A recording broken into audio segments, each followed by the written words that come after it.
Comment as-tu rencontré l'appât, Denis? Ça a commencé dans les années 90. Alors je ne tiens pas mon journal intime. Il y a quand même quelque chose qui m'a beaucoup étonné quand j'étais à l'APA, c'est le nombre de ce mot que j'ignorais à l'époque, je suppose, diaristes. En particulier dans les hautes instances, ce sont tous des diaristes. Mais c'est un peu... Ma femme me demandait souvent, mais c'est une secte en fait ton association, parce que c'est vrai que c'est quand même pas tabou, mais les gens ne disent pas tout de suite qu'ils tiennent leur journal intime. Alors moi, ça m'est jamais arrivé, même à l'adolescence, j'écrivais des poèmes, mais pas de journal. Alors je tiens par contre des petits agendas. Hein, pendant des années, j'ai acheté ce genre de choses. Là, c'est 1991. Alors, je n'avais pas encore rencontré l'appât, mais j'ai ça jusque dans les années 2000. C'est minuscule. Donc, je tenais ce petit chose de carnet où on note ce qu'on a fait chaque jour. Alors, j'ai commencé un atelier d'écriture dans les années 90, les ateliers Elisabeth Bing. Et dans cet atelier, il y avait une Hélène Arnoldi, comme elle s'est présentée.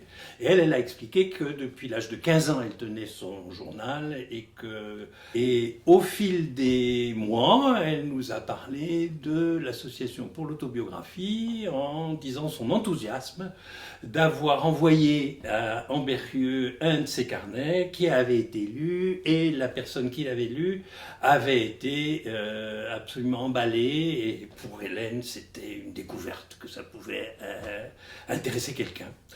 Ensuite, elle nous a parlé avec enthousiasme des journées de l'autobiographie auxquelles elle avait participé. Après, au fil des mois, l'année suivante, notre animatrice Françoise Kérizel a annoncé qu'elle s'était aussi inscrite dans non seulement l'association pour l'autobiographie, mais aussi à un groupe d'écriture qui était à l'époque dirigé par Elisabeth Sepen, et ils avaient décidé de traiter le thème frères et sœurs.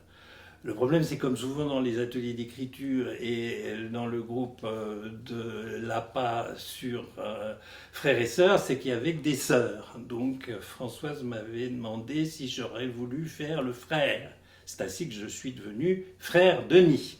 Donc, c'est lors de ces réunions de ce groupe qu'Elisabeth Seped m'a demandé si ça m'intéresserait. Elle était à l'époque, comme aujourd'hui encore, dans l'équipe Faute à Rousseau, la revue de l'association. Et donc, je me suis retrouvé au milieu de ces personnes, avec Philippe Lejeune, évidemment, comme tête du groupe. Et c'était Philippe Artière à l'époque qui avait trouvé lui le fameux titre qui en général plaît de la revue La Faute à Rousseau. Donc je me suis retrouvé avec Elisabeth dans le groupe Frères et Sœurs, je me suis retrouvé dans le groupe de l'équipe Faute à Rousseau, et puis c'est là, je suppose, que Philippe le jeune m'a demandé si j'aurais le temps de, avec lui, faire la mise en page, puisque c'était sur son ordinateur chez lui qu'étaient les articles qu'il engrangeait, etc. Là, on saute des étapes, et c'était déjà les années 2000, il y a eu décision de changer au niveau de la présidence. J'avais dû déjà être au conseil d'administration, est émergée l'idée de faire appel à Gilles Alvarez pour être président, et je suis devenu son vice-président. Très différent et finalement je crois complémentaire, et ça a permis donc d'avancer. Il y avait évidemment les journées, je me rappelle, alors c'était Simone Aymar qui était notre trésorière, et d'une compétence, d'une gentillesse tout le temps, avec le sourire. C'était elle qui gérait au niveau financier les journées de l'autobiographie qui souvent ont été, alors ça alternait avec Ambérieux, mais à Marly-le-Roi. Et je me rappelle une année, c'est moi qui ai fait, on n'avait pas encore de personne à Ambérieux qui soit employée, comme ensuite Christine Coutard et aujourd'hui Florian. Je me rappelle une année avoir fait, je serais incapable de recommencer toute l'administration des journées de Marly. Et puis ensuite, j'ai pris quelques reculs parce que finalement, je suis parti de la région parisienne.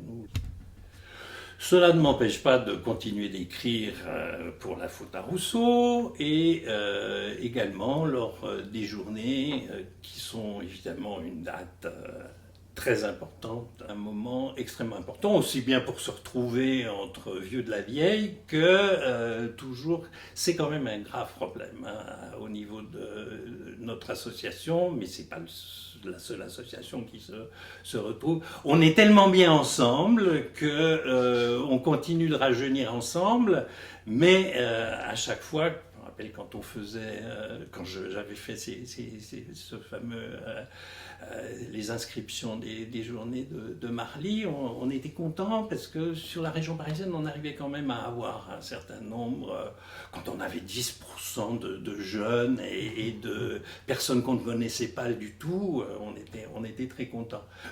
J'anime encore aussi, puisque lorsque j'étais aux ateliers Bing, j'avais fait une préparation, j'ai un splendide diplôme d'animateur d'atelier d'écriture. J'aime beaucoup animer. En général, le public des apaïstes est tout à fait preneur. On n'a pas... Non, des fois, on arrive quand même à avoir plusieurs personnes qui n'ont jamais écrit et qui ont encore... Donc, mais je ne suis pas écrivain, je ne sais pas écrire. Et c'est évidemment, pour un animateur d'atelier d'écriture, le challenge. Là, c'est...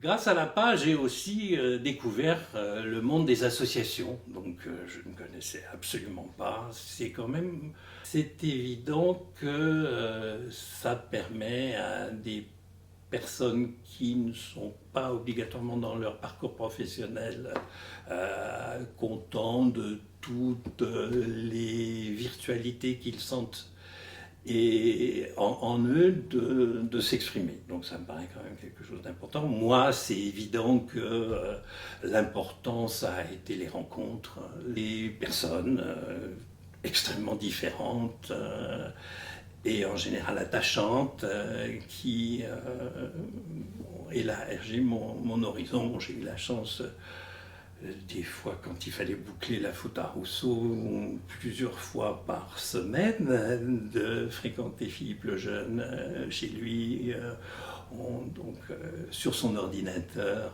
essayer de monter les articles pour la faute à Rousseau, et là j'ai évidemment bénéficié de son aura que tout le monde connaît. Que ne m'a-t-il pas fait découvrir? Et je vous le montrer en particulier. Je suis passé à un niveau supérieur dans mon activité de non-diariste, puisqu'il m'avait fait découvrir, il avait fait un article une fois pour la faute à Rousseau sur le 5-year diary britannique, qui sont donc ces petits livres où chaque année on peut écrire, alors c'est sur 5 ans, donc il y a une page par jour et on peut écrire ce qu'on a fait. Alors c'est très pratique parce que du coup on voit ce qu'on a fait l'année précédente et puis bon, son esprit toujours pour moi extraordinaire, qui en manque beaucoup de synthèse. Vraiment, on lui explique quelque chose, tout de suite la solution arrive claire. Et c'est surtout, c'est non seulement un esprit clair, mais qui ne jargonne pas, qui est absolument au niveau de son interlocuteur. La seule chose qu'on pourrait reprocher à Philippe, je le dis quand même de manière officielle, c'est toute sa carrière d'écriture a été orientée vers le refus de cette fameuse phrase « le moi est haïssable ».